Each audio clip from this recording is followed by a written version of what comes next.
Ready হয়ে নিয়েছি বাজার যাব বলে। এই চুড়িদারটা কিন্তু আমার বেশ পুরনো।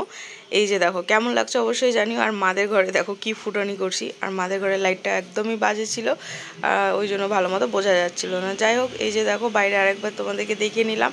এরপর কিন্তু আমরা বেরিয়ে পড়েছি বাজার যাওয়ার উদ্দেশ্যে। বাজার যাব বলতে একটা দোকান যাব, যেখান থেকে আমি আমার সমস্যার সমাধান নিয়ে আসব। তো জিনিসগুলো নেওয়া হয়ে গিয়েছে। এটা একটা মামার দোকান, মামা বলি।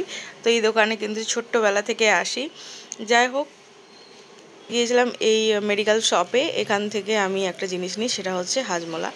তো ভাইটাকে বললাম যে ভিডিও বানাচ্ছি। ভাইটা বললো তাহলে একটু ভালো করে বানিয়ে নাও, ওই জন্য একটু ভালো করে বানিয়ে নিলাম। আর ওর দোকানের নাম হচ্ছে মাসুম মেডিকেল হল।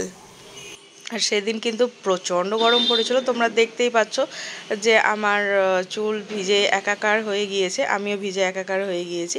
আর এই যে আমি আর পিউ কথা বলতে বলতে যাচ্ছি।